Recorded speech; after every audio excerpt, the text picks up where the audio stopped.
This is Werner von Wilkenstand. You may know of my films documenting the crumbling Icelandic fjords, or my narrow escape from the active volcanic peak of Mount Merapi in Indonesia. For years, I have longed to find a worthy subject for my next documentary.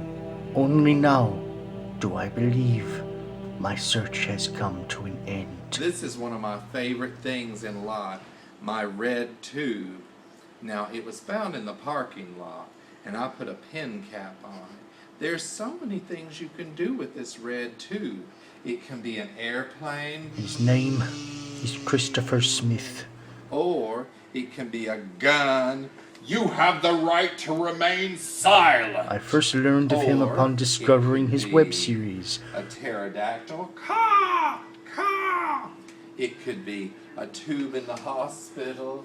Please, don't take my tube away. It's all that's keeping me alive. My initial impression was that it was all flippant performance art. Or you can blow in it to get your wheelchair to move. Yet Smith's antics intrigued me, and soon I found myself captivated by this strange So you and see, eccentric there's man. so many things you can do with this red tube.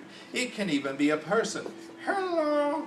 You can stick little faces on the end of it. Oh, I wish I had these properly cut out. We'll pause it for a minute and I'll cut them. For Christopher Smith is something I had never encountered before.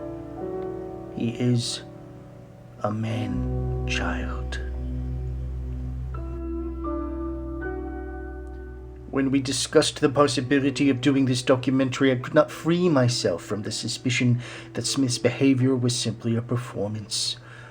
Hello, I was just saying I have a lump in my stomach. This might be my last Thanksgiving. It's right here. Oh, lovely lady. Yet in time I began to understand the real truth behind Christopher Smith, a soul filled with complexities and paradoxes sprung from his genuine personality. It's all right. Not a stranger to heartache. I'm gonna ride the train every time I come here now. Such truth I found to be both compelling and terrifying. Dun, dun, dun, dun, dun, dun, dun.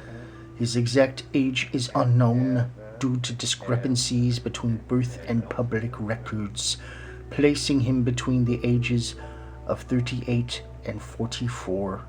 The specifics of his birthplace and upbringing also remain vague, though he has insinuated that he grew up in the Appalachian region of the southern United States.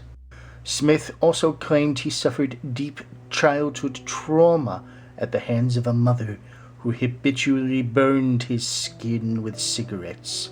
Yet recent medical examinations failed to produce any evidence of scars or physical abuse. That is not to say his actual childhood was normal. At an early age, he was given a ventriloquist dummy named Werner, and this proved to be the blossoming of Smith's personal self-destruction. Over the decades, he has clung to this smiling creature and forced family members to engage in staged reenactments of fond childhood memories to the point of sheer lunacy and madness.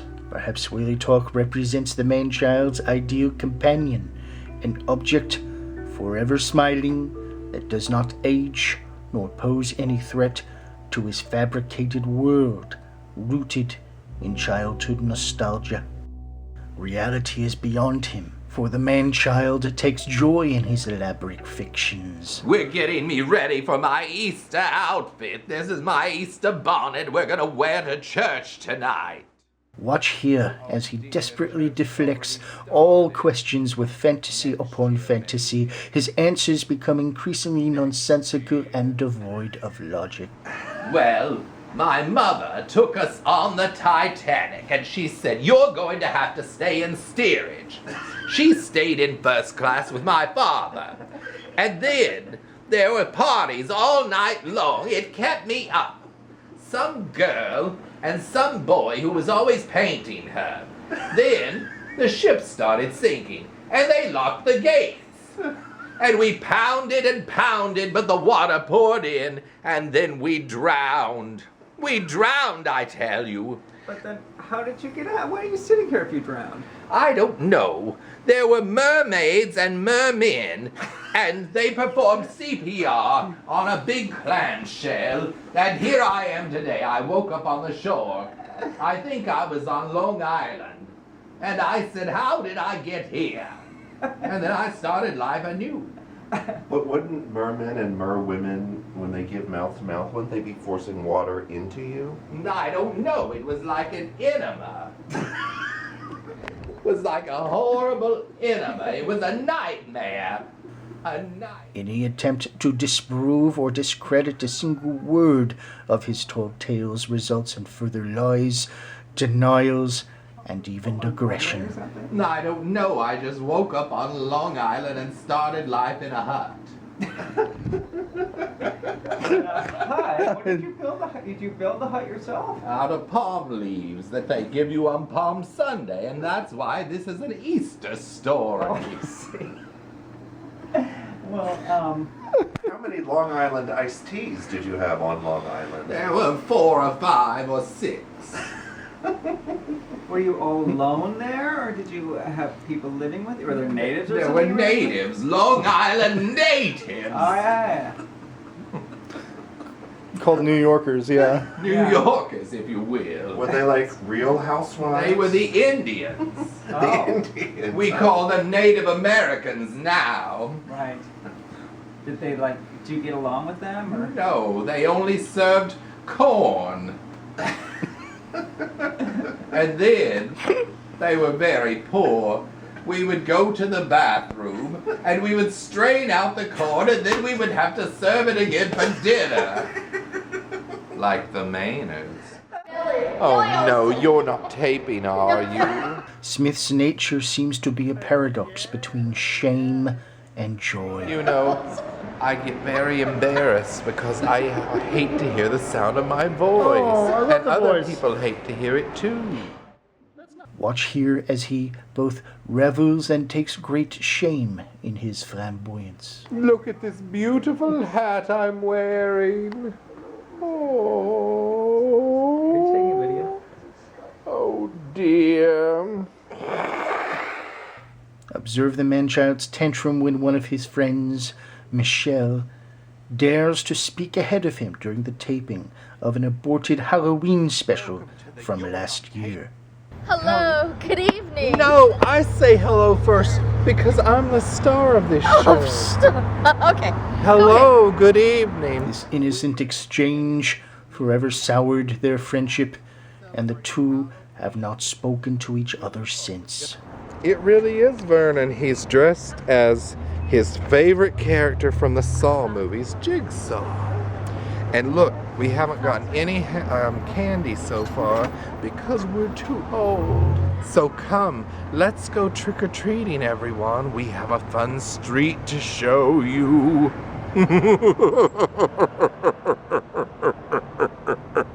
To think how dangerous this man-child could become when agitated makes me tremble. You can be Some sit point there, right there. you can sit there, or you can sit there. There are 4 seats. Human interactions are almost impossible for him to establish. You're welcome. That guy's very weird. He often tries to find solace by seeking out the companionship of others with seemingly simple minds. Hello, Posey. I'm Trevor, the dog-head puppet. I'm a dog, but just the head. That's why they call me the dog-head puppet. I like chasing kitties. If I had legs, I'd chase you up a tree right now. Oh, Posey, won't you be my friend? While it seems playful, this behavior is actually an act of desperation. Look at all that fur. Oh, come back. Can I lick you? The man-child is unable to recognize how others respond to his behavior. Even here, he cannot see the torment he is inflicting upon the poor creature. Think of Posey. I like her a lot. But why? Yeah, get in there. I wondered if Smith's nature was the result of derangement. Perhaps his brain suffered from some developmental disorder, or housed an undiagnosed tumor. Yet CAT scan images indicate otherwise, revealing a perfectly normal, fully developed brain, free from both disease and mutation. To fully understand the mind of the man-child, I therefore tried a different approach. I wanted to have him explore the deep, uncharted realms of his inner psyche, to interpret his dream state, to have him confront himself and capture the result on film. No instructions were given to him. My only rule was to observe and record his natural behavior without any provocation, and let him